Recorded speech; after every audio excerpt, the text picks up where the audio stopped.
Vamos lá, né? Deixa eu apresentar minha tela. Estão começando a gravar aí, apresentar minha tela agora aqui.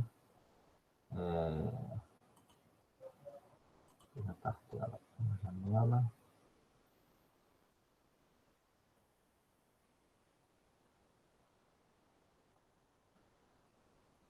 Vocês estão vendo aí o slide?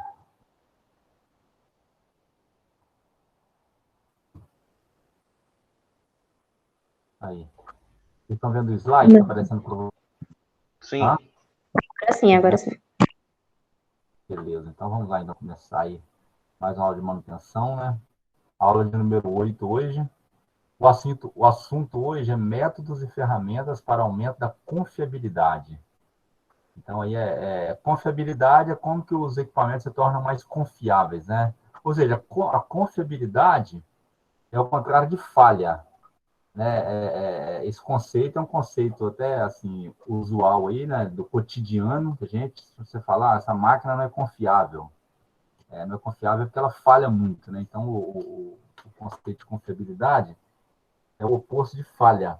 A taxa de confiabilidade é o oposto da taxa de falhas, ok? Quanto mais falha, menos confiável é, certo? Um carro novo, se você for viajar com ele, a probabilidade dele quebrar na estrada, deixa eu ver aqui para onde eu tô. Ah, tá certo aqui não, porque eu tenho duas telas para ver para onde eu vou olhar para essa aqui, ó. Hein? Um carro novo, se você for viajar com ele, a pessoa vai viajar com um carro novo, a probabilidade dele quebrar na estrada é menor do que um carro bem velho, né? E isso é claro, né? Se não tiver a manutenção, não tiver bem feita aí. Porque na indústria, na indústria, mesmo equipamentos velhos, eles têm. Eu estou falando isso para o cotidiano, assim, da manutenção, como se faz no carro normalmente, porque na indústria, nem sempre isso vale, tá? Na indústria, mesmo equipamentos já antigos, eles têm uma confiabilidade boa e depende da equipe de manutenção.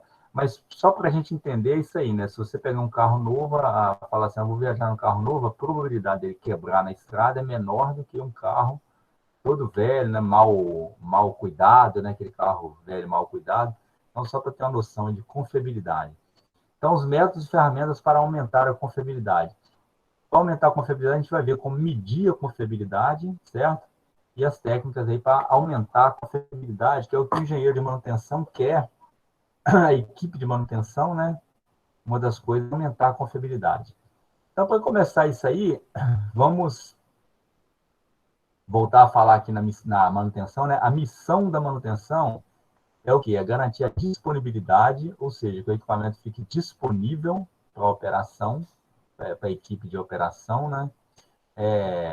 Garantir a disponibilidade da função dos equipamentos e instalações de modo a atender um processo de produção ou de serviço com confiabilidade, segurança, preservação do meio ambiente e custo adequado. Ou seja, a manutenção ela tem que se preocupar com tudo isso, né? O equipamento ser confiável. O que é ser confiável?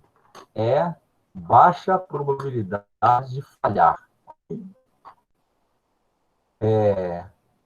Segurança, evitar acidentes, certo? Um equipamento evitar acidentes, por exemplo,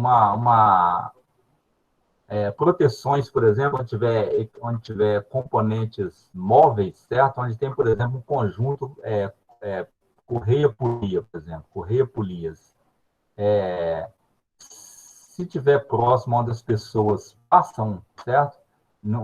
Você não pode deixar isso destapar, tem que colocar uma tampa nesse conjunto da correia para não ter o risco de alguém colocar a mão ali, por exemplo, e causar um acidente. Então, se preocupar com a segurança. Com a preservação do meio ambiente, o que seria a preservação do meio ambiente? É relacionado com a manutenção, por exemplo, né? Evitar vazamentos de óleo, vazamentos de produto nocivo, amônia, por exemplo, tem muitas indústria de refrigeração, por exemplo, que tem sistema de refrigeração, indústria de refrigerante, de cerveja, indústria de frigoríficos, certo? Tem muitos sistemas que operam com amônia. A amônia ela é muito mais barata, porque ela é um excelente fluido de refrigeração, né, e é muito mais barato que os R22, R134A. Ela é cerca de 20 vezes mais barata. Então, 1 quilo de amônia e 1 quilo de R134A ou de R22 é uma diferença de cerca de 20 vezes o preço. Então, é muito comum se trabalhar com amônia na indústria. E vazamento de amônia é tóxico, né? Então, o engenheiro de manutenção ele tem que estar preocupado com isso aí, com a questão do meio ambiente. Se bem que aí não é só meio ambiente, é segurança também, né? Porque se faz mal para pessoas, meio ambiente é mais questão de o meio todo, né? Poluir o ar, poluir a água, solo, essas coisas assim. E já para a saúde humana, aí a questão entra aqui na questão de segurança. E o custo adequado, manutenção adequada com custo. O termo confiabilidade da manutenção, em inglês reliability, teve origem nas análises de falhas em equipamentos eletrônicos para o uso militar durante a década de 60 nos Estados Unidos. Em 1960, foi criado pela Federal Aviation Administration um grupo para estudo e desenvolvimento de um programa de confiabilidade para a indústria aeronáutica. Eles concluíram o seguinte, concluíram que se um item não possui um modo predominante e característico de falha, as revisões programadas afetam muito pouco o nível de confiabilidade. Eles concluíram que para muitos itens, a prática da manutenção preventiva não é eficaz. Apesar de ser um excelente avanço na manutenção, né, nem todos os itens há necessidade de fazer manutenção preventiva. Em alguns casos, é a corretiva mesmo. A gente descobre isso pela matriz de criticidade, que nós já falamos aqui, né, que você tem uma lista de classificação para cada equipamento, você tem stand-by, se o equipamento é essencial para a produção contínua, se o equipamento tem reserva, tudo isso. Aí você classifica o número de pontos e com aquela pontuação você vê se aquele equipamento precisa de manutenção, se você aplica nele manutenção preventiva ou manutenção corretiva ou manutenção preditiva. Falar nisso, gente, eu botei uma atividade lá para atividade avaliativa, uma lista. Vocês viram lá no AVA, né? Certo? Todo mundo viu lá no AVA a lista que eu botei? Sim. Pois aquela lista é uma lista assim tranquila, é baseada só no material que eu coloquei lá, tá bom? Se quiser pesquisar em outra coisa, pode pesquisar, mas o material é suficiente para responder aquela lista. Basicamente, vocês fixar a matéria. Então, você vai olhar no material, tá tudo no material, aquilo ali. Você vai lá, você pode até dar um pesquisar, né? Tá tudo no PDF mesmo. Então, você consegue pesquisar ali, certo? Fica fácil de achar aí a palavra. Mas para questão dos conceitos de manutenção, né? A diferença entre falha, reparo, falha, defeito, né? Reparo. Então, para fixar a matéria. Então, confiabilidade, né? O que é confiabilidade? É a capacidade de um item desempenhar uma função requerida sob condições específicas durante um intervalo de tempo. Então, veja bem, confiabilidade é o oposto de falha, é o inverso de falha, certo? Quanto mais falha, menos confiável o item é. Quando eu falo de item, gente, lá na primeira aula, a gente definiu o item lá como sendo uma peça ou um componente, um subsistema ou um equipamento, qualquer coisa que você possa estudar ele isoladamente, ok? Quando fala de item aqui, ó. Então, item pode ser, por exemplo, um rolamento, pode ser uma correia, pode ser um conjunto correia-polia, pode ser um diferencial, uma caixa de marcha como um todo, ou pode ser um equipamento inteiro, tá? Aquilo que você está avaliando, na verdade.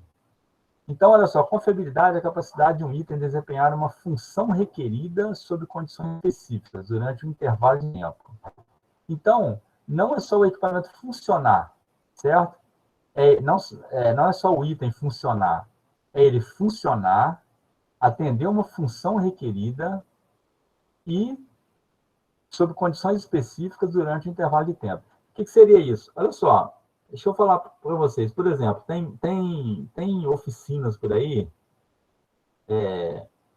oficinas mais assim, não tão padronizadas, oficina mais de fundo de quintal, em que o cliente chega com o carro lá e o cara está mais preocupado assim, simplesmente pegar o carro e colocar o carro para funcionar. Você chega lá, você fala assim, o carro não está ligando, por exemplo, entendeu? O carro não está ligando. Aí ele vai lá e faz o carro ligar, te entrega o carro, resolvido, problema resolvido. Aí você roda com o carro e daqui a pouco ele rodou com o carro um pouco, ele falha de novo, volta a falhar de novo e para de pegar de novo. Porque muitas vezes o cara não resolveu o problema mesmo, ele só fez uma gambiarrazinha ali, botou para funcionar e tudo. No caso da confiabilidade, o que é essa função requerida aí? A função requerida não é só a máquina funcionar, é o equipamento funcionar e atender uma determinada função. Por exemplo, pensa lá numa máquina de encher garrafas, certo? Aí a máquina parou de funcionar. Ela simplesmente parou de funcionar, certo? Aí ela deu um defeito, né? E falhou. Qual é a diferença entre defeito e falha mesmo? Vocês lembram? Alguém sabe aí de cabeça? A diferença entre defeito e falha?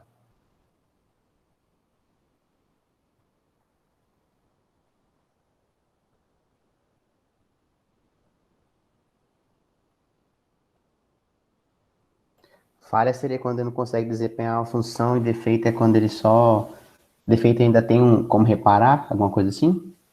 O defeito é só o desvio de uma determinada função. Ele desviou de uma determinada função, mas continuou funcionando. E a falha é quando ele parou de funcionar mesmo. Por exemplo, se você tiver com um carro lá, ele começou o freio do carro, quando você pisou no freio, ele começa a fazer um barulho um pouco diferente, aí já é um defeito, ok? Mas muitas vezes o cara continua funcionando com o carro ainda, certo?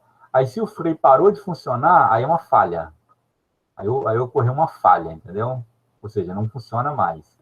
O defeito é só um desvio da função requerida. Por exemplo, o freio ele foi feito para quê? Para frear, mas funcionar bem, certo? Imagina ali, por exemplo, as pastilhas do freio. No freio você tem a pastilha e tem os discos, certo? A pastilha ela pressiona contra o disco. E deixa eu só...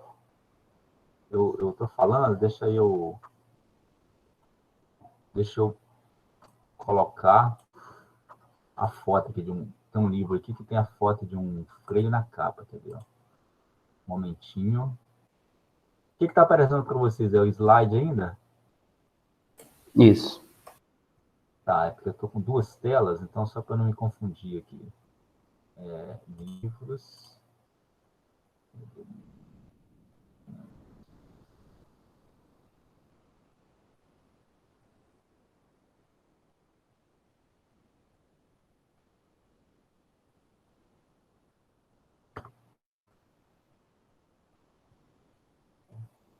O que está aparecendo para vocês aí? Uma foto de um livro.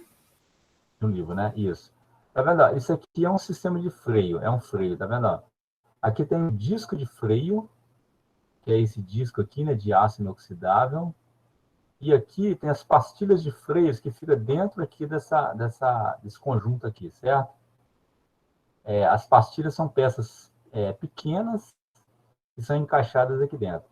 Quando você pisa no freio lá do automóvel, tem um sistema aqui que com a mola, né? Ele aperta a pastilha contra o disco, certo? Aí por atrito, o disco está girando junto com a roda do carro, certo? E esse conjunto aqui está parado. Vocês conseguem ver o mouse aí? Vocês veem o mouse? O cursor do mouse? Sim. O mouse não, né? O cursor. Certo. Então, estou apontando aqui, né? A pastilha está aqui dentro. Então, esse conjunto aqui, o disco gira junto com a roda e as pastilhas são pequenas peças que são colocadas aqui dentro que é para pressionar contra o disco para fazer atrito. Então, você pisa no pedal do freio lá, essas pastilhas, elas são pressionadas aqui, e a pastilha, ela tem uma... Se você tem atrito ali, você tem movimento relativo, certo? A pastilha está parada e o disco está girando. Então, o movimento relativo vai ter um desgaste. Só que a pastilha, ela é um material mais macio que o disco. E é mais barato e o disco é mais caro.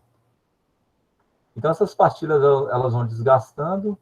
E aí, quando a pastilha termina de desgastar, então tem que trocar a pastilha, porque aí essa peça aqui de ferro fundido, ela começa a pegar no disco, ela começa a ter contato com o disco. E nesse contato, começa a fazer um barulho tipo assoviando, um barulho de assovio. Mas ele continua freando do mesmo jeito, só que quando começa a assoviar o freio, começa um barulho diferente, aí já é um defeito. Por quê? Porque o item, ele desviou da função a qual ele foi projetado, certo? Ele desviou da função. Qual é a função? A função é ele frear, mas frear bem, sem danificar o carro, né? Quando ocorre esse contato da carcaça aqui de ferro fundido com com o disco de freio, começa a fazer ranhura, a arranhar o disco aqui, ó, começa a desgastar o disco. E o disco é bem mais caro que pastilha, certo? Então, já houve um defeito, aí está na hora de trocar as pastilhas. Se você não trocar, com o tempo, pode ser que isso pare de funcionar. Se parar de funcionar, é um defeito, é uma falha, ok? Então, a diferença de falha e defeito é essa. O defeito, ele desvia da função, mas não necessariamente para de funcionar. Pode parar também, né? O defeito, quando houver um defeito, pode haver também uma falha junto. Mas é possível você ter um defeito, que é desviar da função, e não ter a falha. Então, a confiabilidade é condições específicas, ou seja, é uma função requerida sob condições específicas. Por exemplo, imagina um automóvel lá. Então, vamos falar da confiabilidade do automóvel. É a capacidade do automóvel de desempenhar uma função específica, uma função requerida. Qual é a função requerida aqui? A função requerida é o automóvel ser usado para transportar pessoas. Imaginando em um automóvel de passeio, para transportar pessoas sob condições específicas. As condições a qual ele é colocado para rodar, por exemplo, de repente, vias preferencialmente pavimentadas, dentro daquela velocidade limite dele. Então, todas aquelas condições específicas está amarrada aqui com confiabilidade. Por exemplo, se o carro foi feito lá para trafegar até projetado, né, para trafegar até no máximo aí a 160 km por hora, e o cara força mais isso aí, coloca 180, 200, ele está fora das condições especificadas. Então, aí já escapa da confiabilidade. Do tempo. Um tempo determinado. O termo confiabilidade, né, RDT, é usado como medida de confiabilidade. A norma NBR 54C62. Confiabilidade é a probabilidade de um item desempenhar uma função requerida sob condições definidas de uso antes do intervalo de tempo estabelecido. Como ela é uma probabilidade, ela é dada por essa equação que a gente vai fazer alguns exercícios depois. Hoje ainda não tinha chegado nesse exercício ainda não, com essa equação, mas depois a gente faz. Ela depende do tempo, a confiabilidade, ela diminui com o tempo, certo? Quer dizer, no início ela pode até aumentar com o tempo, porque tem falhas devido ao projeto, falhas devido à instalação, falhas devido à parte de montagem, né? Projeto, montagem e instalação e testes iniciais. E ela depende do tempo. Onde esse R de T é a confiabilidade a qualquer tempo, o lambda aqui é a taxa de falhas, é o número total de falhas por período, e o T é o tempo previsto de operação. Já que é uma probabilidade, né, então a probabilidade é a razão entre o número de casos favoráveis e o número de casos possíveis para um intervalo de tempo. A confiabilidade é uma quantidade numérica, então. Para manutenção, ela é uma quantidade numérica. Tá? De maneira geral, a confiabilidade não é no cotidiano, né, na linguagem comum, ela não é um número. Ela é ela é um termo qualitativo. Né? O que é ser mais confiável, ser menos confiável. Porém, para a manutenção, ela é quantitativa. A gente quantifica a confiabilidade, ok? Quantifica isso aí. Se a confiabilidade, como é a probabilidade, né? A probabilidade normalmente é entre 0 e 1, ou seja, entre 0 e 100%. A confiabilidade igual a 0 quer dizer que o item estará sempre em pane, no intervalo de tempo previsto, que ele nunca vai funcionar. E a confiabilidade igual a 100% ou igual a 1 quer dizer que o item nunca terá uma falha naquele intervalo de tempo previsto. Confiabilidade é a probabilidade de não ocorrer falha. Então, por exemplo, se você falar assim, a confiabilidade é 90%, quer dizer que tem 90% daquele equipamento não falhar naquele intervalo de tempo determinado, ok?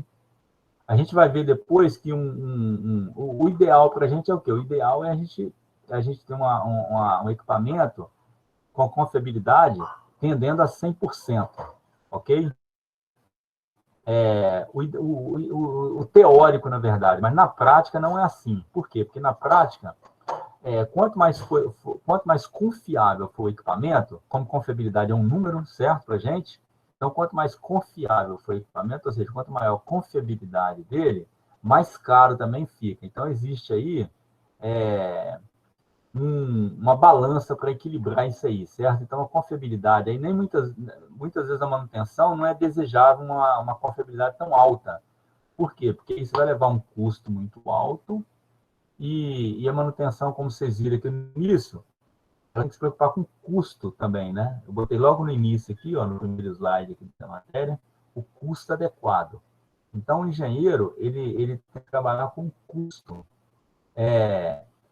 Repare que é diferente, por exemplo, de um mecânico. O mecânico lá, ele está muito preocupado em resolver o problema da máquina, em se especializar em reparar determinados tipos de máquina, certo? O mecânico, ele ficaria o quê? Feliz, ele fica feliz lá se ele for um cara capacitado, né? Ele tiver uns treinamentos para poder conseguir fazer reparo numa grande parte das máquinas da indústria e conseguir fazer esse reparo bem, certo? Se é um cara qualificado e tal, o mecânico ele vai se sentir bem dessa forma. O engenheiro, por outro lado, a preocupação dele é mais ampla, além de reparar, saber reparar, ter alguém na equipe que saiba reparar bem os equipamentos da indústria, ele também está preocupado com todos aqueles outros fatores que eu coloquei ali, né? Com custo, com meio ambiente, segurança, certo? E tudo mais. Então, eu falei isso aqui já, né? Confiabilidade é a probabilidade de não ocorrer falha. Por exemplo, se for numa indústria de aviação, um avião, por exemplo, certo? Um avião. O avião, a confiabilidade ali tem que ser muito alta para determinados itens, né? Porque você pode ter itens também que pode, por exemplo, alguns itens também, nem todos os itens, mas na aviação, de maneira geral, a confiabilidade tem que ser bem alta, né? Por quê? Porque uma falha de um equipamento daquele num determinado tempo, se falhar em voo, por exemplo, não significa que todo equipamento que falhar vai derrubar a aeronave, né? Mas tem equipamento que tem item, na verdade, que pode derrubar a aeronave, e tem item que pode fazer pouso forçado, tudo mais.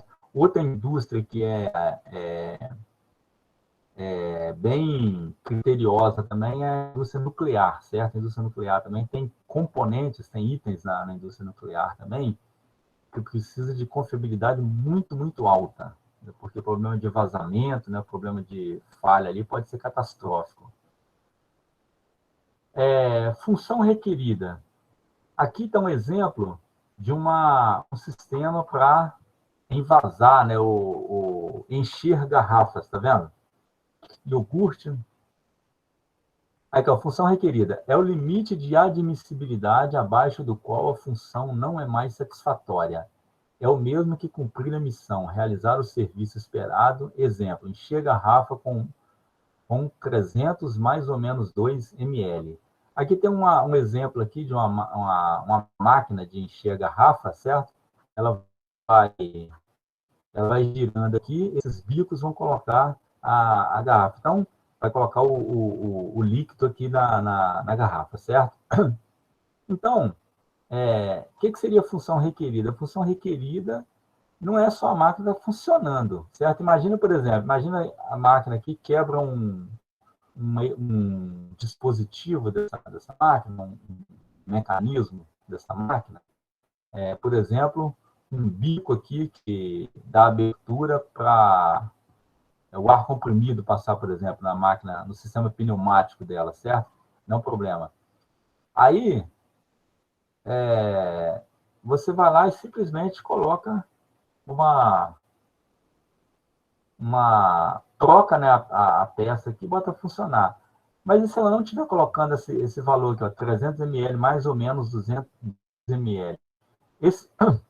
Nessa especificação aqui, significa o quê? 300 mais ou menos 2 ml, significa que ela pode colocar de 298 até 302 ml, né? É a faixa de uso dessa máquina. Então, se ela colocar, se a máquina encher a garrafa com entre 292 e 302 ml, não, 292 não, 298 e 302 ml, aí ela está exercendo a função requerida.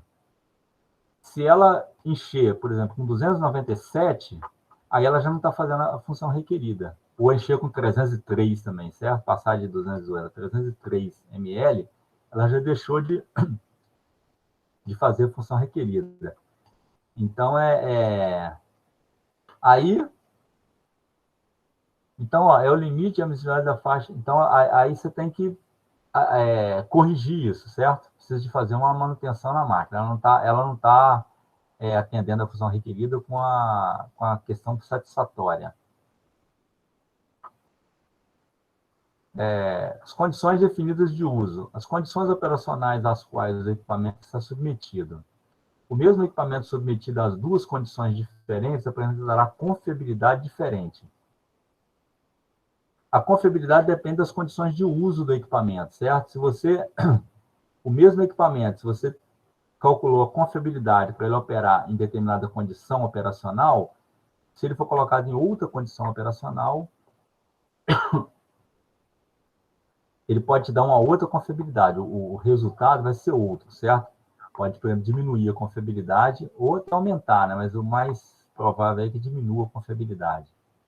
Exemplo, né? A máquina de encher garrafa usada para encher iogurte com 300 mais ou menos 2 ml em um processo e encher água mineral com 300 mais ou menos 3 ml. Então, a máquina aqui, ela colocada em condição diferente, dá uma outra confiabilidade.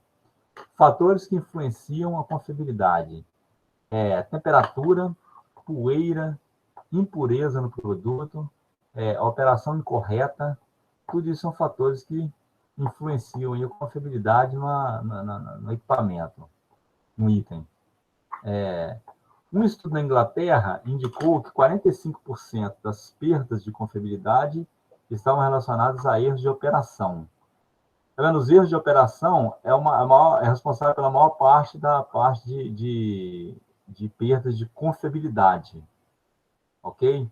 Isso foi na Inglaterra, talvez aqui no Brasil isso seja até maior ainda. Esses dados, gente, sempre que você vê muita pesquisa que a gente vê acontecer referente aos Estados Unidos ou na Europa, por exemplo, no Japão, os países de primeiro mundo, né, eles têm mais, eles são de fazer mais pesquisas, do que a gente aqui no Brasil. Então, muitas vezes a gente tem os dados desses países e não tem do Brasil. 30% a 40% das perdas de confiabilidade é devido a projeto e 10% a 30% devido a erros de manutenção. Então, erros de manutenção também é considerável aqui na questão de perda de confiabilidade. tem uma variação grande também, né, de 10% a 30%, depende da qualidade que é feita a manutenção. A confiabilidade, ela varia com o tempo, certo? Um exemplo aqui bem comum são os carros de Fórmula 1. Ó, se o tempo de prova for aumentar de 2 horas para 4 horas, a confiabilidade cairá bastante. Por exemplo, vamos supor que num determinado prova tem lá 2 horas de prova, né? E você tem uma confiabilidade do equipamento. A confiabilidade. O que seria a confiabilidade? É a probabilidade do carro não quebrar naquela prova, certo? De 2 horas.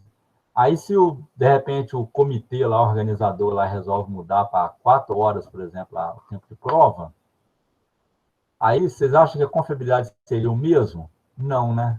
Ou seja, se você fala assim, a probabilidade do carro não falhar no tempo de 2 horas, vamos supor que é de 99%.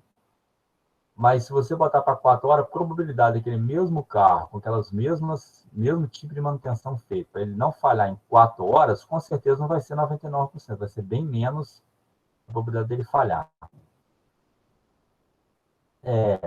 Aí tem desempenho inerente, é o desempenho que o equipamento é capaz de fornecer.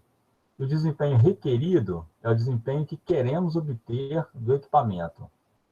Então, tem o inerente e o requerido, certo? Que é os dois aqui. O requerido normalmente mais alto que o inerente, né? O que você quer do equipamento é maior ou igual, né? É o que é maior que ele pode dar ou igual. A manutenção é capaz de restaurar o desempenho inerente do equipamento. Se o desempenho não é o desejado, ou se reduz a expectativa, ou se introduzem modificações. Então, a manutenção ela é capaz de reduzir, de recuperar, na verdade, o desempenho inerente. Vamos supor que, com o tempo, o desempenho caiu com o tempo. A manutenção, através de trocas de peça, a manutenção bem feita no equipamento, pode restaurar o desempenho do equipamento novamente. Aqui está o equipamento, a instalação deve trabalhar entre o patamar de admissibilidade e a performance ótima. Nesse gráfico aqui, a gente vê o seguinte, aqui na abscissa o tempo e na ordenada aqui o nível de performance do equipamento. Essa linha aqui que está com os tracinhos abaixo dela, traços diagonais, né, abaixo da curva, é o patamar base de admissibilidade, ou seja, se a confiabilidade for menor do que estiver abaixo dessa linha aqui, significa que o item não pode trabalhar, ok? É a condição mínima em que ele pode operar. E essa linha aqui superior é a performance ótima. Então, supõe-se nessa apresentação aqui, o equipamento ele pode trabalhar nessa região aqui, entre essas duas linhas horizontais aqui, ok? Então, ele começa trabalhando aqui com performance ótima, com o desgaste que vai acontecendo, ele vai caindo a confiabilidade, vai caindo, caindo, caindo, chega num ponto aqui que ele chega na questão mínima de admissibilidade, então, dessa parte para baixo, ele não pode trabalhar mais. Aí aqui houve uma parada programada, manutenção realizada com data marcada. Então, aqui, nessa situação aqui, ele não pode trabalhar abaixo disso. Então, parou, teve uma intervenção aqui no equipamento, e ele voltou a operar. Aí, a manutenção, o que ela fez? Houve todo aquele desgaste, ele foi perdendo confiabilidade devido ao desgaste. Aí, com a manutenção aqui, ele recuperou a performance do item. Ele veio cá para cima de novo. Aí bota ele para operar de novo, ele vai caindo, perdendo a confiabilidade com o tempo, vai perdendo, perdendo, perdendo, até chegar numa situação que tem que ter intervenção novamente, ok? Aí que é a intervenção corretiva residual possível. Quando o equipamento não apresenta o desempenho previsto, ele falhou, certo? Então, ocorreu uma falha. A falha pode ser interrupção da produção, com a falha, né, pode haver isso aqui, uma interrupção da produção, operação em regime instável, queda na quantidade produzida, pode haver a deterioração ou perda na qualidade do produto e a perda na função de comando ou de proteção dos equipamentos, ou da instalação. Então, a falha pode resultar em qualquer um desses fatores aqui.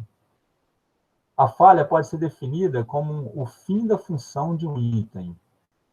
O item, né, é um componente, uma peça, um equipamento, um sistema, um subsistema. Então, a falha pode ser definida como sendo o fim da função de um item ou incapacidade de satisfazer a um padrão de desempenho previsto. Quanto maior o número de falhas, menor a confiabilidade de um item, ok? A confiabilidade é o inverso de falha, né? Então, quanto maior o número de falhas, menor a confiabilidade aí que o item vai ter. E a confiabilidade, ela reflete nos resultados financeiros. Se você deixar um equipamento, por exemplo, com muito baixa confiabilidade, a probabilidade de falha dele é muito alta, o que vai acontecer? Você pode ter paradas de linha de produção com muita frequência, certo? Você tem isso em grandes empresas, gente, não é tão comum não você ter muita parada de produção, tá? Porque você tem um sistema de manutenção mais eficiente, né? Pessoal mais qualificado, equipes maiores de manutenção, equipe maior, você acaba tendo pessoas tanto capacitadas a realizar, a executar a manutenção, como programar a manutenção, gerenciar a manutenção. Então, em empresas maiores, é mais difícil você ter paradas de produção. Em empresas médias, empresas pequenas, é muito comum você ter parada de produção. E a confiabilidade, por isso que a confiabilidade ela reflete nos resultados financeiros. Se você tiver confiabilidade muito baixa, você pode ter paradas muito frequentes de produção, e isso gera um prejuízo grande. Porque imagina, por exemplo, você tem uma planta lá que custou... imagina um trator. Um trator, por exemplo, trabalhando em uma construção, certo? E ele para muito, ele quebra muito esse trator. Ele falha muito, para muito por problema de manutenção. Então, ele é um equipamento que lá, vamos supor, se ele ficou muitas horas no ano parado, o que acontece? Ele tem um custo de manutenção, né? Por exemplo, uma máquina aí tem um amigo meu que botou uma empresa aí, um cara que formou comigo, né? Um engenheiro que formou comigo, ele botou uma empresa aí de maquinários. Então, ele falou que ele pagou aí na faixa na época, 400... Pagou aí cerca de $200.000, né? Que hoje dá o quê? Hoje dá uns R$ 1 milhão, umas retroescavadeiras.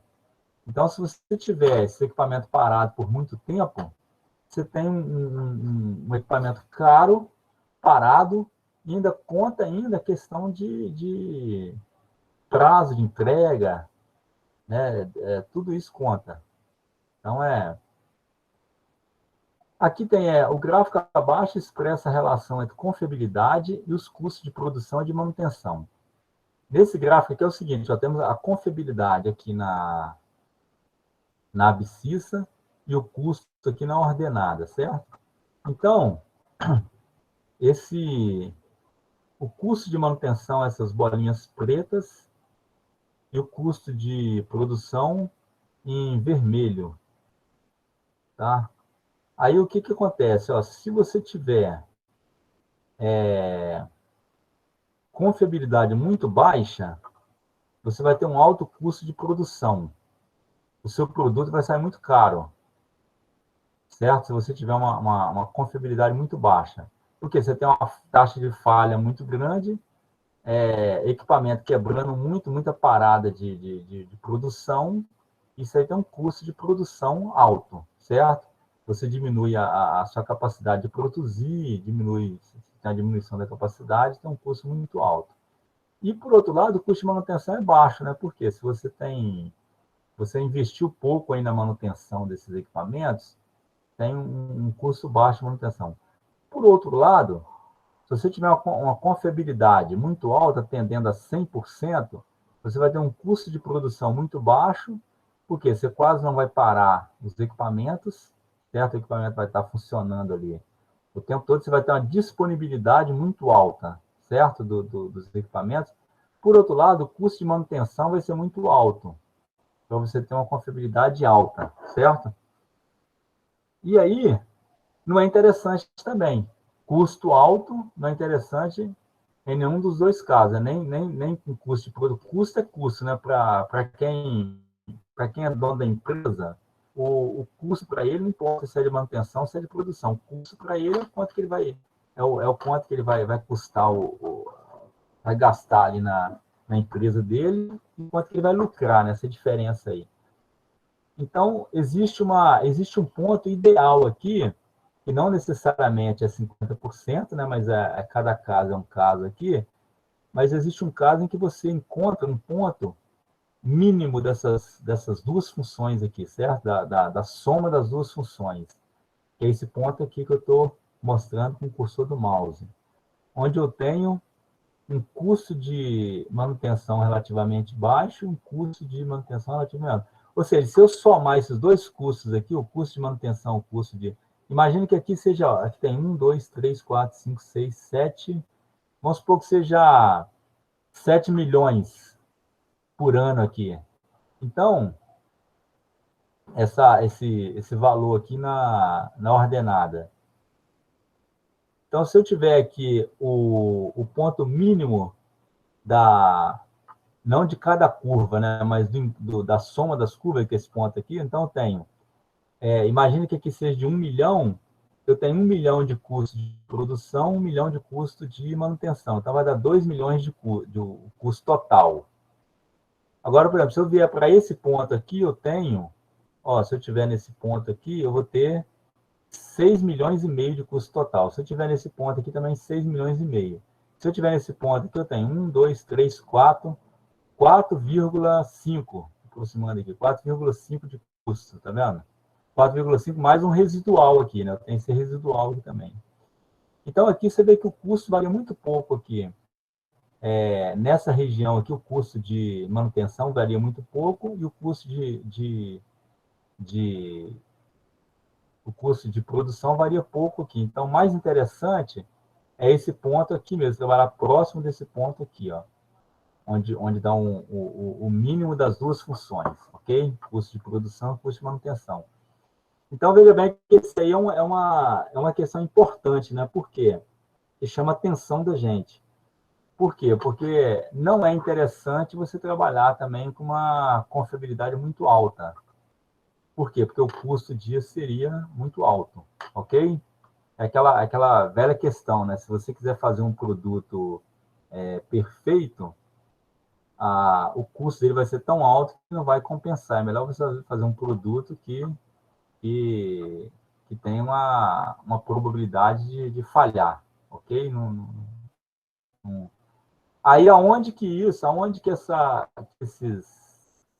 aonde que eu vou ter que trabalhar, então? Em que locais, né, que eu vou ter que trabalhar? O que tipo de indústria que eu vou ter que trabalhar com confiabilidade se aproximando de 100 aqui? Por exemplo, na aviação, é uma delas, né? Nem todos os itens do avião, gente, mas na aviação é importante isso. Na usina nuclear também são tipos de indústrias, né, que você tem que trabalhar com confiabilidade muito alta. Porque aqui também não é só o custo que está envolvido, né? Como eu falei anteriormente lá, o custo é uma das coisas que é claro que é muito importante, que o pessoal de manutenção tem que se preocupar, mas também tem que se preocupar com a segurança, com o meio ambiente, né? Também. Então, por exemplo, se você, de repente, uma indústria nuclear, você tem um item lá em que a melhor situação é essa aqui, em questão de custo, mas, de repente, não é a melhor em questão de segurança, ok? Ou de meio ambiente. Então, às vezes, nem sempre você vai trabalhar nessa condição aqui, ok? Se bem, gente, que também, lembrando aí, que a questão de meio ambiente e segurança, às vezes, está relacionado com o custo também. Por que que tá? Alguém poderia me dizer aí? Por exemplo, ó, vamos fazer o seguinte, ó. Imagina que eu estou preocupado só com o custo, né? Eu estou olhando aqui o custo de produção e o custo de manutenção. Aí eu cheguei à conclusão, tracei minha curva, encontrei que o ponto ótimo é esse ponto aqui. Não me preocupei com a segurança nem com o meio ambiente, certo? Imagina essa situação. Aí eu falo para vocês também. Porém, existe também relação do custo com o meio ambiente e com a segurança. Por que que existe essa relação? Alguém saberia me dizer? Por exemplo, se eu afetar o meio ambiente, imagine que você seja lá um gerente ou diretor de uma indústria. Aí, se você não se preocupa com o meio ambiente, você só se preocupa com o custo de produção e custo de manutenção. Aí, de repente, você trabalhou numa situação em que a confiabilidade é 60%, mas aí houve uma falha lá e danificou o meio ambiente. O que que isso aí tem a ver com custo? Danificar o meio ambiente. Alguém Talvez a poderia... questão de multa, reparar o dano, essas coisas, tudo costuma ser. Exatamente. Questão de multa, reparar o dano. Então, apesar de o custo, aqui envolver custo de produção e custo de manutenção, mas isso também é claro, que eu já falei no início, lá na definição de manutenção, já está colocado que deve preocupar com segurança e meio ambiente também, mas também esses dois acabam refletindo também em custo. Por exemplo, a quebra da barragem de Brumadinho, lá da Vale do Rio Doce, né? O que acontece ali? Houve uma falha da barragem, ela se rompeu, não é isso? O rompimento lá da barragem, derramou, matou várias pessoas, ou seja, então você teve ali a questão da segurança, certo? O item de segurança aí que foi bastante afetado, que é morte de diversas pessoas, né? Foi catastrófica em questão de segurança, e catastrófico também em questão de meio ambiente, danificou muito o meio ambiente, né? Você jogou lama no rio, teve a de Brumadinho e teve a de Mariana também, né? A de Mariana, inclusive, danificou, poluiu muito aqui o Rio Doce, que é o maior rio que passa aqui pelo Espírito Santo, né, no nosso estado aqui. Então, você teve o dano aí no meio ambiente, um dano grande aí na questão de segurança também. E isso aí acarreta em custo, né? Porque olha toda a questão que teve aí para a Vale do Rio Doce, entendeu? Multa, são indenizações, né, isso que tem que pagar, então acaba refletindo em custo. Quanto maior a confiabilidade, menores serão os custos de produção, aquele gráfico ele mostra para a gente, certo? E os custos de manutenção aumentam significativamente à medida que o índice de confiabilidade tende a 100%, ok? No caso da indústria, por exemplo, a indústria nuclear, tem dois circuitos a indústria nuclear ela tem um circuito de água que passa pela turbina e tem um circuito de água que não passa pela turbina, que ele passa pelo reator, tem uma bomba e passa por um trocador de uma caldeira, não um trocador de calor, aonde a água que vem aquecida do reator, ela é usada para aquecer a água que vai para a turbina. Esse sistema dessa água que passa pelo reator, por exemplo, ele tem que ter uma confiabilidade muito grande ali, porque a falha desse sistema imagina a bomba que trabalha com esse sistema, que faz a água circular nesse sistema primário. Você tem um sistema primário e um sistema secundário. O secundário é que passa pela turbina.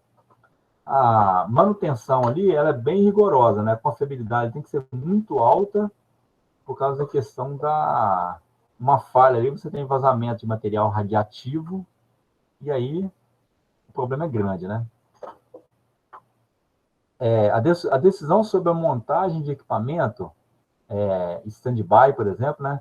Equipamento está, a decisão sobre a montagem de equipamento stand-by, se o equipamento vai ter stand-by ou não, o stand-by é um equipamento instalado que não opera, duas vão você tem bombas lá de petróleo, né? Uma bomba fica funcionando e a outra fica em stand-by. Ou compra de equipamento reserva. O equipamento reserva, gente, a gente chama de stand-by quando o equipamento está instalado. Por exemplo, tem duas bombas, uma funciona e a outra fica parada para manutenção, inspeções, certo? E eu chamo de equipamento reserva quando o equipamento não está instalado. Por exemplo, vamos supor que eu tenho uma bomba lá no galpão e tem uma bomba que fica parada lá na oficina, no almoxarifado lá na oficina, né? Para ser montada na hora que está. Esse eu chamo de reserva. Então, a decisão sobre o equipamento de stand-by e de um equipamento de reserva é baseado no gráfico anterior. Eu vou basear nesse gráfico aqui de custo, certo? Às vezes vale a pena ter um equipamento stand-by ou não vale a pena. Muitas vezes não vale, entendeu? E às vezes vale. Às vezes você, dependendo da sua posição, certo? Você às vezes tem que ter um equipamento stand-by e outras vezes não. Ok? Por exemplo, ar-condicionado, por exemplo, numa sala de aula, vamos supor que tem imagina aí uma sala de ar-condicionado na sala de aula, não há necessidade de ter um equipamento stand-by. Por quê? Porque se o ar-condicionado falhar, o que vai acontecer é que o pessoal vai ficar sem o ar-condicionado. Né? Vai ter que ficar assim, vai abrir a janela e vai sentir o calor lá, ok? Agora, por exemplo, se for um ar-condicionado, por exemplo, numa empresa de CPD, por exemplo, onde tem o CPD, né, Centro de Processamento de Dados, de uma grande empresa, aí nesse caso o ar-condicionado tem que ter um stand-by.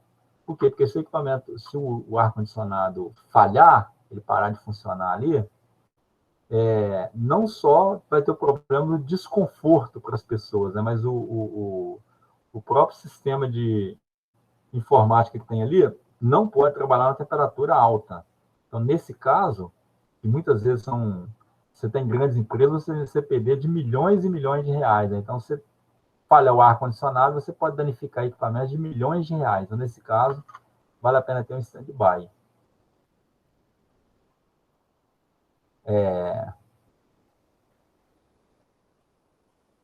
Alguns que eu falei requer da aviação, né, que requer confiabilidade muito alta.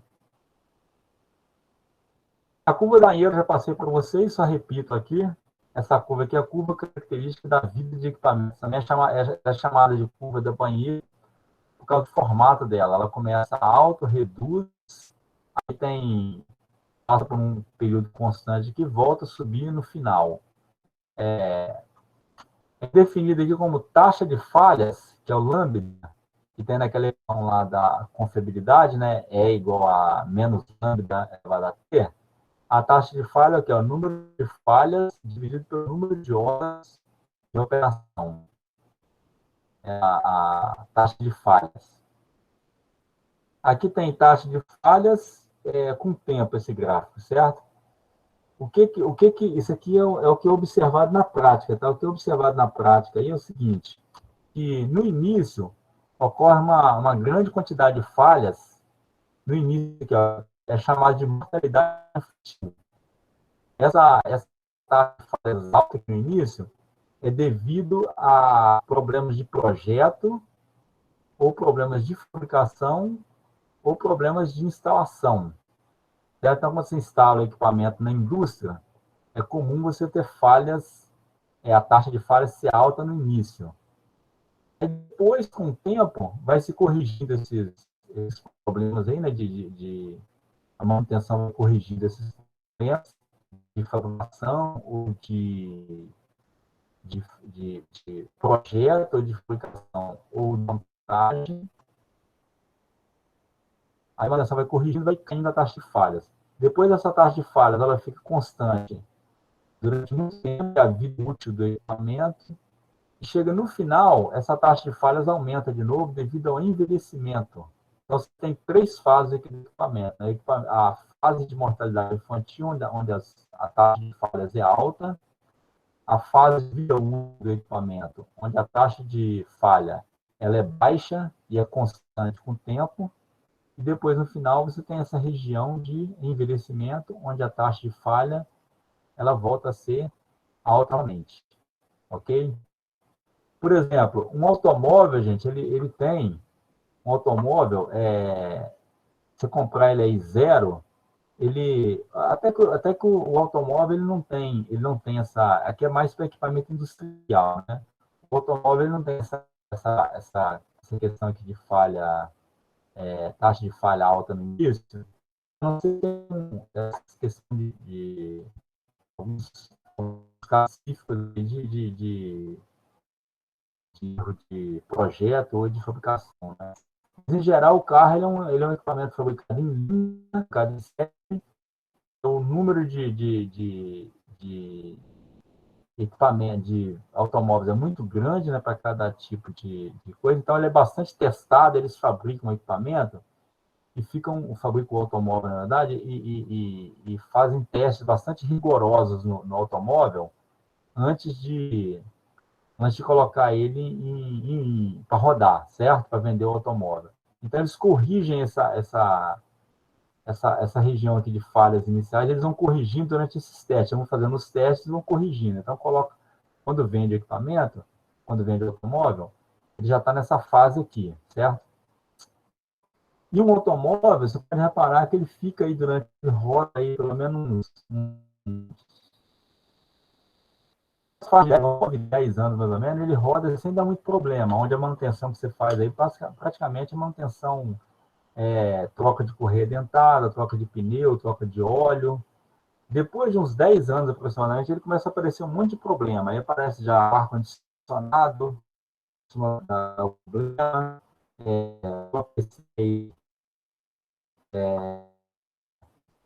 problemas de eixo, rolamento, aí começa a dar problema. Então, você está chegando nessa fase aqui daí para frente, a fase de envelhecimento, ok? No carro, conta muito a quilometragem. Então, 10 anos, considerando que o carro roda... Um carro aí é considerado ele roda em questões normais, 1.000 quilômetros por mês, 12 mil quilômetros por ano. Então, em 10 anos, daria...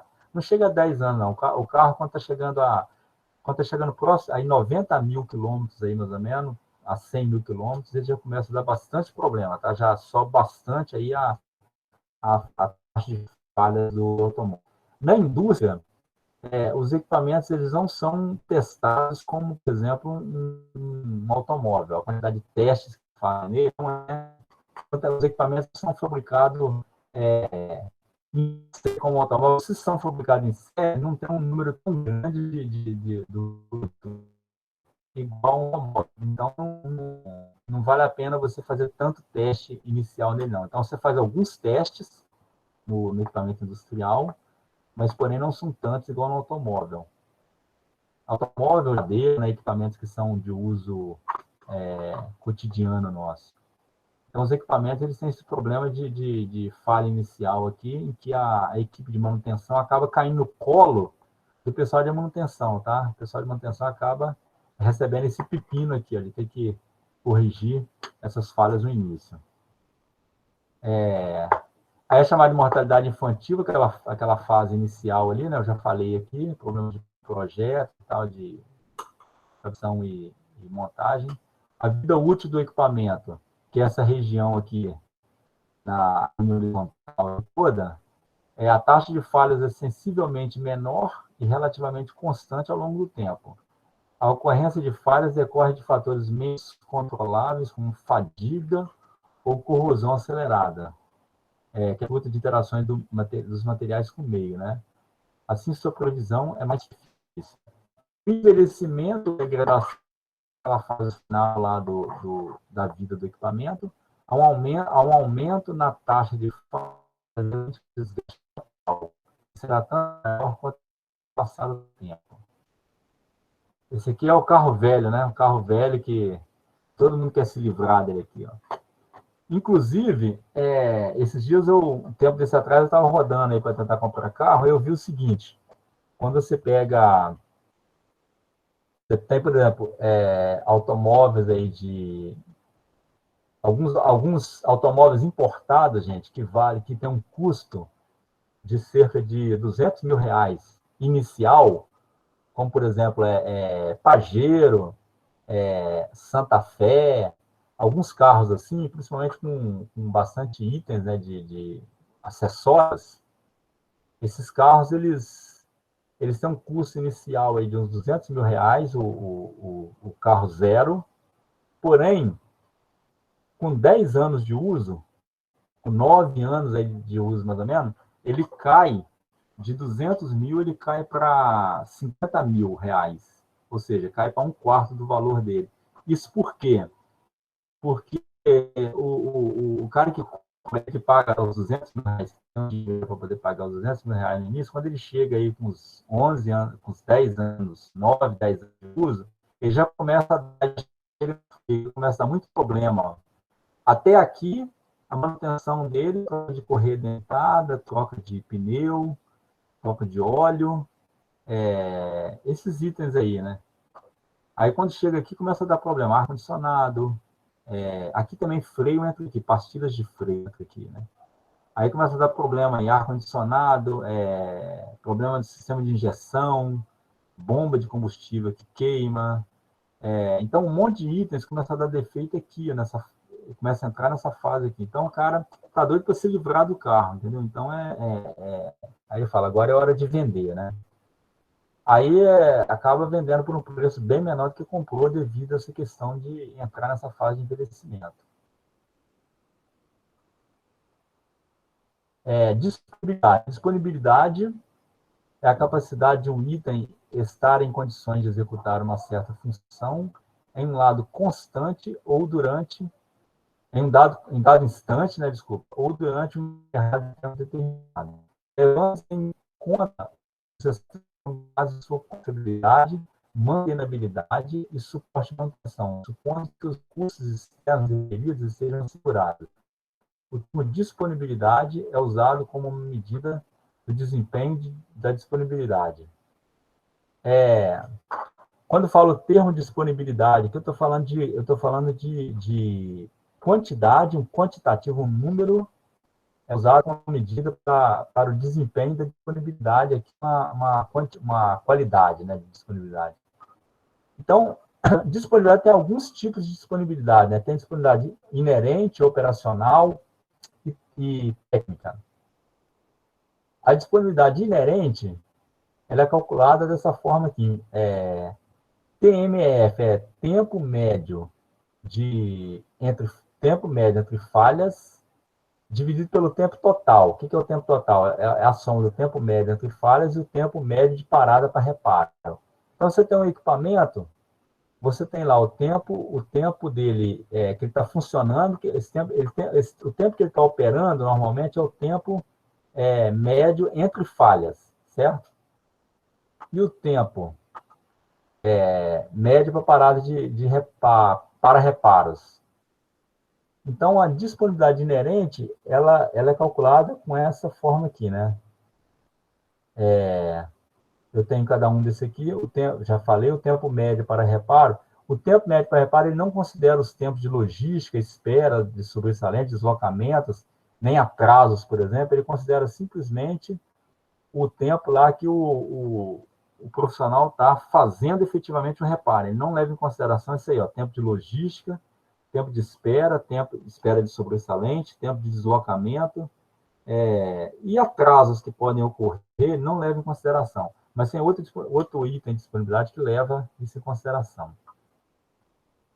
O tempo médio entre falhas é uma medida básica de confiabilidade de itens reparáveis. Se refere à vida média de uma população. Exemplo, virabrequim, bomba, compressor. Esse tempo médio entre falhas, ele é para itens reparáveis. Né? O que são itens reparáveis? Virabrequim,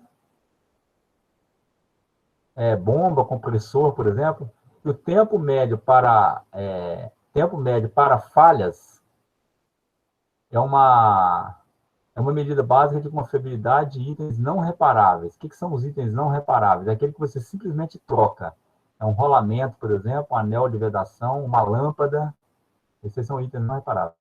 Outra disponibilidade é a seguinte, disponibilidade técnica. A disponibilidade técnica é o tempo médio entre manutenções dividido pelo tempo total. O tempo total é dado pelo tempo médio entre manutenções e o tempo médio de reparo. Esse reparo aqui, incluindo manutenção corretiva e manutenção preventiva. Esse primeiro aqui é só para manutenção corretiva. Esse tempo médio para reparos é só para manutenção corretiva. Ok? E esse aqui, o técnica, inclui o de manutenção preventiva também. O tempo médio entre manutenções, esse aqui, né? E esse aqui eu falei inclui tudo, manutenções corretivas e preventivas. E tem ainda a disponibilidade operacional. A disponibilidade operacional é o que é mais interessante para a indústria. Por quê? Porque ela está baseada aqui no tempo médio de paralisação, onde esse tempo médio de paralisação ele inclui tempo de logística, tempo de espera de sobressalentes, deslocamentos, atrasos, parada para inspeções, ele quantifica tudo, certo? Ou seja, então, a disponibilidade operacional, ela mede o quê? Realmente, o tempo, ela te dá um número em que relaciona o tempo que o equipamento está funcionando e o tempo que ele não está funcionando. Okay? Parou de funcionar, ele já entra aqui na questão do tempo operacional, o cálculo da disponibilidade operacional. Então, esse aqui é o que mais interessa para a questão da empresa, né? Para a empresa, porque ele é mais real. Porque ele considera logística, espera de sobressalente, deslocamento, atraso, tudo. Aqui tem um exemplo. Suponhamos que o T maiúsculo é o funcionamento e o T minúsculo é o tempo de reparo, certo? Em horas. Aí eu tenho aqui, ó, um tempo, o equipamento funcionou por 340 horas, nesse exemplo aqui, e parou para reparo 8 horas. Aí 8 horas vamos fazer o reparo dele. Aí ele voltou a funcionar, funcionou mais 290 horas e parou novamente para reparo. Aí durante 8 horas. Voltou a funcionar, agora funcionou por 640 horas e fez uma nova parada aqui, ficou 12 horas parado para reparo. Voltou a funcionar, funcionou durante 100 horas, aí parou de novo por 6 horas para reparo. Funcionou por 190 horas, parou por mais 7 horas de reparo. Depois funcionou por mais 160 horas. Aí, se eu for calcular aqui o tempo médio entre falhas, o que seria o tempo médio entre falhas? Eu pego todos os tempos aqui que ele entre falhas, né? Quer dizer, por exemplo, o tempo T2, o tempo entre falhas é o tempo de funcionamento, é o tempo que o equipamento está funcionando, certo? Porque ele ficou aqui entre T1 minúsculo e T2 minúsculo, o T2 maiúsculo é um tempo entre falhas, certo? Então, eu somo aqui todas as horas que ficou funcionando, 340, mais 290, mais 640, mais 100, mais 190, mais 160, e divido pelo número a frequência que aconteceu aqui, né? O número, que é 1, 2, 3, 4, 5, 6. 6 aqui. Então, o tempo médio entre falhas é 286,7 horas. Calculei a média aqui. O tempo médio para reparos, eu tenho todos os tempos aqui de reparo, certo? Que é 8, mais 12, mais 6, mais 7.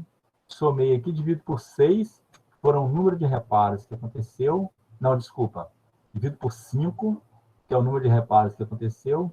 Então, resolvendo isso aqui, dá 8,2 horas. Ou seja, então o tempo médio para reparos foi 8,2 horas, certo? Aí a disponibilidade inerente, que é o tempo médio entre falhas, dividido pelo tempo médio entre falhas, mais o tempo médio para reparo, usando esses números em cima, 286,7 dividido por 286,7 mais 8,2, deu 97,2%. Ou seja, significa que a disponibilidade do equipamento aqui ela foi de 97,2%, ok? Agora, Se você quiser calcular aqui a disponibilidade operacional, ou disponibilidade técnica, ou disponibilidade inerente, aí você teria que separar isso aqui. Aqui nós temos uma conta rápida, certo? Você teria que separar isso aqui em tempos, ou, por exemplo, se eu quiser calcular a disponibilidade operacional, eu tenho que medir aqui não só o tempo que o equipamento ficou em reparo, mas eu tenho que incluir aqui, é só lembrar de incluir os tempos de logística, o tempo que ele ficou parado como um todo, né? Tempo de logística, atraso, tudo aqui tem que computar. Então, aqui deu 97, ou seja, 97,2%. Significa que esse equipamento, 97,2% do tempo, ele ficou disponível para ser utilizado, ok? Mesmo se a operação não utilizou, mas a manutenção deixou o equipamento lá pronto para uso. Então, ele teve disponível 97,2%. Eu tenho só falando aqui rapidinho, né, um exemplo, tem um parente meu, ele comprou uma caminhonete, rapaz, a caminhonete dele, a disponibilidade é muito pequena, porque o carro fica mais quebrado do que funcionando. Você já viu o carro assim? O carro dele, ele deu azar, na verdade. O carro não é porque o carro é muito velho, não, porque ele deu azar mesmo. Ele comprou um carro e o cara que estava com o carro anterior, o cara não cuidou do carro. Entendeu? Então ele chegou, aí veio com problema ele teve que mexer primeiro no volante do motor do automóvel, que é uma roda dentada ali que faz que é usado como um disco de inércia, certo, para o motor. Depois ele teve que mexer o cilindro o cilindro não, o bloco do motor trincou, ele teve que trocar, o bloco do motor é caro demais.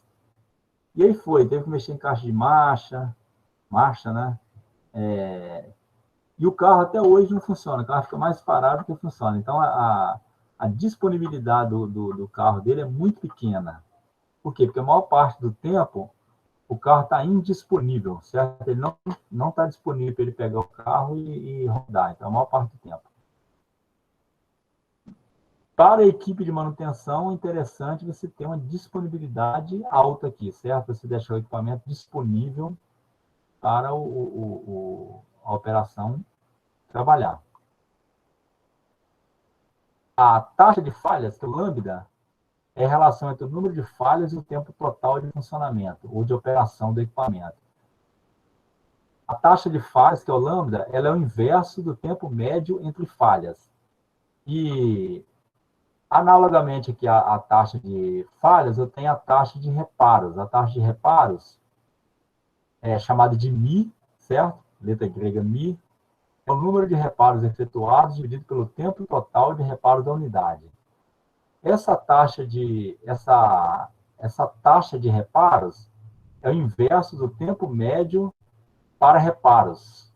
Então, se eu tenho o tempo médio entre falhas e o tempo médio para reparos, eu consigo calcular a taxa de falhas e a taxa de reparo, ok?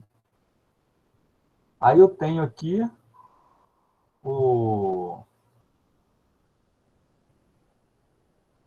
naquele exemplo lá, no exemplo anterior, né, o meu tempo médio entre falhas, se nós calculamos aqui, foi de 286,7 horas. E o tempo aí o tempo médio para reparos é 8,2 horas. Com isso, eu posso calcular a taxa de falhas e a taxa de reparos, porque é o inverso desses dois aqui, certo? Então, a taxa de falhas, que é o lambda, que é 1 sobre o tempo médio entre falhas, dá 1 sobre 286,7, vai dar isso aqui, ó, 0. Então, a taxa de falhas é 0,003 falhas por hora. Certo? Desse quadro aqui, ó, eu tenho o seguinte, que a minha taxa de falhas, ela é 3 vezes 10 a menos 3 milésimos de falha por hora. Ok? 3 milésimos de falha por hora. E a taxa de reparo é o inverso do tempo médio para reparos, é 0,12 reparo por hora. Eu tenho 8,2 horas de reparo, certo? Então, você tem 8,12 horas de reparo inverso aqui, eu tenho 0,12 reparos por hora. Minha taxa aí. Aqui eu tenho os tempos envolvidos no conceito de confiabilidade. Então, no conceito de confiabilidade, eu tenho aqui o tempo total, equipment time, tempo total de equipamentos, né? Ele é dividido em tempo de funcionamento e tempo inativo. O tempo inativo ali, né, o tempo de reparo, o tempo de espera, tempo de atraso, tudo isso. Então, o tempo de funcionamento, o tempo que está lá funcionando ou disponível para funcionar. Aí eu tenho aqui o tempo produzindo, tempo de produzindo, uptime, e tem o tempo parado, que vem aqui, ok? Então, eu tenho o tempo, veja bem, primeiro o tempo total. O total tem tempo inativo e o tempo de funcionamento. O tempo de funcionamento, ele divide o tempo que ele está produzindo e o tempo que ele está parado. Aí, do tempo que ele está parado, eu tenho tempo em manutenção, tem tempo em modificação, tempo perdido também, delay time. Do tempo em manutenção, eu tenho tempo em manutenção preventiva e o tempo em manutenção corretiva. E do tempo de manutenção preventiva, em inspeções, substituição de componentes, calibração, ajustes, limpeza do local e colocação em operação. E do tempo de manutenção corretiva, identificação e diagnóstico, se o equipamento deu um defeito, deu uma falha, se ele falhou, primeiramente você tem que identificar o que falhou ali, né? O que ocorreu a falha daquele equipamento e aonde está a falha, o que você tem que fazer um diagnóstico, né? Onde é que está esse defeito desse equipamento. Depois, a preparação do trabalho, a execução do trabalho, a limpeza do local. Isso é importante, tá, gente, na manutenção. Além de fazer a manutenção, a limpeza do local. O que seria essa limpeza do local aqui, por exemplo? Por exemplo, se você... Óleo, né? Se não deixar óleo derramado no local. Por exemplo, você fez um corte lá, por exemplo, num determinado equipamento. Aí você soltou fagulha. Aquelas fagulhas também, porque tirar também, porque esses materiais que ficam, né? Se você deixar lá, não fizer limpeza, ele, além de ficar um aspecto ficar ruim, o aspecto, você pode ter problema, por exemplo, de acidente, né? Por exemplo, você deixa um óleo derramado lá, o operador pisa naquele óleo, escorrega e cai, pode causar um acidente. Então, além de ter um aspecto feio de não se fazer limpeza, você tem a questão também de perigo de acidente aí. Calibração e testes e a colocação em operação. Depois que você faz a manutenção, também colocar em operação. Equipamentos industriais, essa colocação em operação, ela não é tão simples, tá? Para alguns equipamentos. Principalmente grandes equipamentos. Tem grandes equipamentos que, para você colocar ele em operação, você tem todo um manual complexo. Às vezes gasta horas e horas para se colocar um equipamento em manutenção. Por exemplo, um compressor de gás natural, por exemplo, de grande porte, ou uma turbina, né, de um turbocompressor, ou um motocompressor, por exemplo, de grande porte, você colocar ele em operação, existe um manual a ser seguido e demora muitas horas para você colocar em manutenção, em operação de novo, entendeu? Você tem todo um procedimento para se fazer, né, no compressor.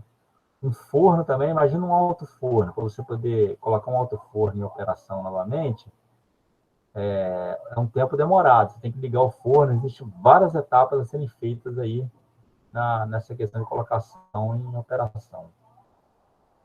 Ok? Então, ficamos por aqui hoje. A nossa aula de manutenção. Ok?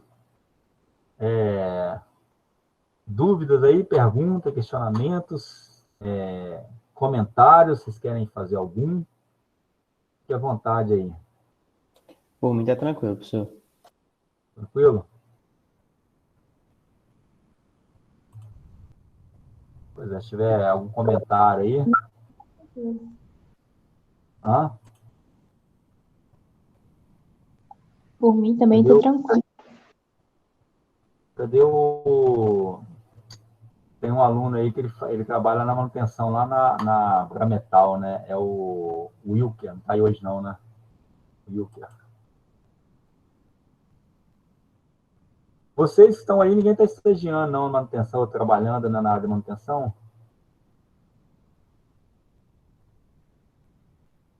Então, não? Beleza. Então tá bom, se vocês não tiverem dúvida aí, vamos ficar por aqui hoje então, ok? Então, atenção lá com a lista de exercícios para fazer. Qualquer dúvida, vocês me perguntam, pode perguntar pelo WhatsApp, tá bom? Se tiverem dúvidas lá. Basicamente, Show, aí professor. basicamente lá é baseado nas aulas, tá bom? No material que eu coloquei no AVA lá nas aulas. É pesquisar aquele material e responder, ok? Tá bom? Então, ok, então. Ficamos por aqui, então. Ah, Valeu, professor. dá um oi aí no chat para a gente poder marcar a presença aqui de quem veio aí, tá bom? Tem que marcar essa presença, como eu falei, tem que passar essa presença para o pedagógico. Lá o pedagógico, pelo menos, não que vai ficar com falta, mas para o pedagógico acompanhar aí, questão de... Tem gente que não está participando, né? Às vezes preocupado se o cara desistiu, se tiver alguém que não vem nenhuma aula, o pedagógico vai estar procurando ver se não desistiu, o que aconteceu. Às vezes o cara está com problema na internet, então o IF quer acompanhar isso, entendeu? Então, quer acompanhar a presença, tá bom? Então, vou dar um oi aí. Então, tá bom. Então, boa noite para vocês. Obrigado pela presença. Vamos encerrar por aqui, então. Falou, professor. Valeu. Falou, valeu. Valeu, professor. Boa noite.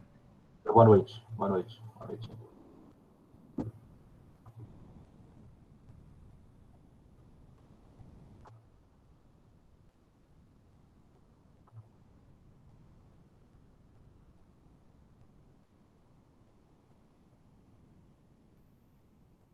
Deixa eu ver aqui a ocupação.